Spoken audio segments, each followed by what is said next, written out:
ನಮಸ್ಕಾರ, ಕದಂಬ ನ್ಯೂಸ್ಗೆ ಸ್ವಾಗತ. ನಾನು ಹನುಮಂತ್ ದೇಶ್ಮುಖ್. ಸಿಎಂ ಪುತ್ರ ಯತೇಂದ್ರ ಸಿದ್ದರಾಮಯ್ಯ ಒಂದು ಸ್ಫೋಟಕ ಹೇಳಿಕೆಯನ್ನ ನೀಡಿದ್ದಾರೆ. ಸಿಎಂ ಸಿದ್ದರಾಮಯ್ಯ ನೇತೃತ್ವದಲ್ಲಿ ಲೋಕಸಭಾ ಚುನಾವಣೆ ನಡೆಯುತ್ತೆ. ಅಡೆತಡೆ ಇಲ್ಲದೆ 5 ವರ್ಷ ಸಿಎಂ ಸಿದ್ದರಾಮಯ್ಯ ಅಧಿಕಾರವನ್ನ ನಡೆಸುತ್ತಾರೆ ಎನ್ನುವ ಒಂದು ಸ್ಫೋಟಕ ಹೇಳಿಕೆಯನ್ನ ನೀಡಿದ್ದಾರೆ.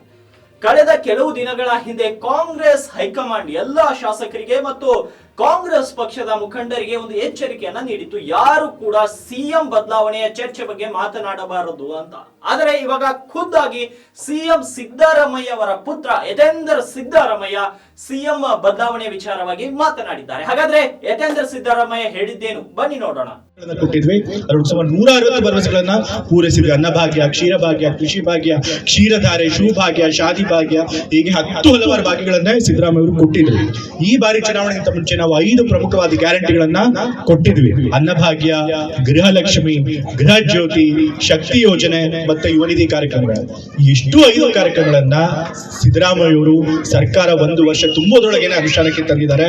ತಾವು ನುಡಿದಂತೆ ನಡೀತೀರಾ ಅನ್ನೋದನ್ನ ಮತ್ತೊಮ್ಮೆ ಸಾಬೀತು ಮಾಡಿ ತೋರಿಸಿದ್ದಾರೆ. ಹಾಗಾಗಿ ನಮ್ಮ ಕಾಂಗ್ರೆಸ್ ಪಕ್ಷಕ್ಕಾಗ್ಲಿ ಸಿದ್ದರಾಮಯ್ಯ ಅವ್ರಿಗಾಗ್ಲಿ ಯಾವತ್ತೂ ಕೂಡ ಬಡವರ ಪರವಾಗಿ, ಶೋಷಿತರ ಪರವಾಗಿ ಕೆಲಸ ಮಾಡಬೇಕು ಅನ್ನೋ ಒಂದು ಉದ್ದೇಶ ಯಾವಾಗಲೂ ಇದೆ, ಸದುದ್ದೇಶ. ನೀವು ಹಾಗಾಗಿ ಅವ್ರಿಗೆ ಯಾವತ್ತೂ ಕೂಡ ನಿಮ್ಮ ಬೆಂಬಲನ ಮುಂದುವರಿಸಬೇಕು. ಈಗ ಮತ್ತೆ ಲೋಕಸಭೆ ಚುನಾವಣೆ ಬರ್ತಾ ಇದೆ. ಈ ಲೋಕಸಭೆ ಚುನಾವಣೆಯಲ್ಲಿ ಕಾಂಗ್ರೆಸ್ ಪಕ್ಷ ಸಿದ್ದರಾಮಯ್ಯ ನೇತೃತ್ವದಲ್ಲಿ ಮತ್ತೆ ಚುನಾವಣೆಯನ್ನು ಎದುರಿಸಬೇಕಾಗುತ್ತೆ. ಆ ಚುನಾವಣೆಯಲ್ಲೂ ಕೂಡ ಸಿದ್ದರಾಮಯ್ಯ ನೇತೃತ್ವದಲ್ಲಿ ಲೋಕಸಭಾ ಚುನಾವಣೆಯಲ್ಲಿ ಅತಿ ಹೆಚ್ಚು ಸ್ಥಾನಗಳನ್ನ ಗೆದ್ದರೆ ನಮಗೆ ಒಂದು ನೈತಿಕ ಬೆಂಬಲ ಬರುತ್ತೆ. ನಾವು ಬಡವರ ಪರವಾಗಿ ಸರ್ಕಾರದ ಹಣ ಖರ್ಚು ಮಾಡಿದ್ವಿ. ವರ್ಷಕ್ಕೆ ಎಷ್ಟು ಖರ್ಚು ಮಾಡ್ತಾ ಇದ್ದೀವಿ ಗೊತ್ತಾ?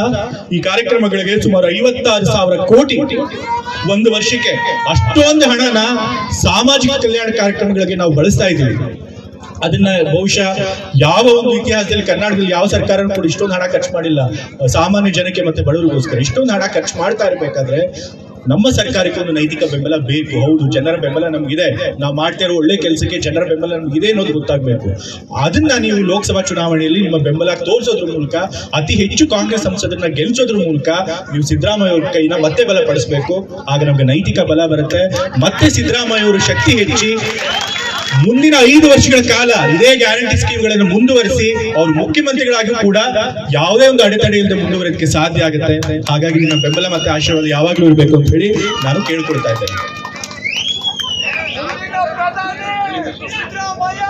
ಮತ್ತೆ ಇವತ್ತು ಈ ಭಾಗದಲ್ಲಿ ಹಳ್ಳಿ ಮೈಸೂರು ಭಾಗಕ್ಕೆ ಮೊದಲನೇ ಬಾರಿ ಬಂದಿದ್ದೀನಿ.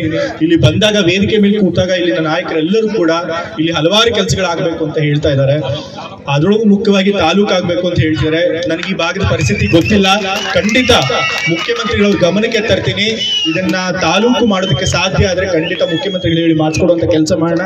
ಮತ್ತೆ ಇಲ್ಲಿ ಹಲವಾರು ಮೂಲಭೂತ ಸೌಕರ್ಯಗಳು ಕೊರತೆ ಇದೆ, ರಸ್ತೆಗಳಾಗಬೇಕು. ಮತ್ತೆ ಈ ಬಗ್ಗೆ ಇವಾಗ ರಾಜಕೀಯ ವಲಯದಲ್ಲಿ ಬಹಳಷ್ಟು ಕುತೂಹಲ ಕೆರಳಿಸಿದೆ ಡಾಕ್ಟರ್ ಯತೇಂದ್ರ ಸಿದ್ದರಾಮಯ್ಯನವರ ಹೇಳಿಕೆ. ಎಲ್ಲೋ ಒಂದ್ ಕಡೆ ಡಿ.ಕೆ. ಶಿವಕುಮಾರ್ 2.5 ವರ್ಷದ ನಂತರ ಸಿಎಂ ಆಗ್ಬೇಕಂತ ಒಂದು ಕನಸನ್ನ ಕಂಡಿದ್ರು. ಇವಾಗ ಅವರ ಕನಸಿನ ಮೇಲೆ ನೀರೆರಿಸುವಂತಹ ಒಂದು ಸಣ್ಣ ಕಾರ್ಯ ಡಾಕ್ಟರ್ ಯತೇಂದ್ರ ಸಿದ್ದರಾಮಯ್ಯ ಮಾಡ್ತಿದ್ದಾರೆ. ಹಾಗಾಗಿ ಡಿ.ಕೆ. ಶಿವಕುಮಾರ್ಗೆ 2 ವರ್ಷಗಳು ಕಳೆದ ನಂತರವಾದರೂ ಸಿಎಂ ಸ್ಥಾನ ಸಿಗುತ್ತಾ?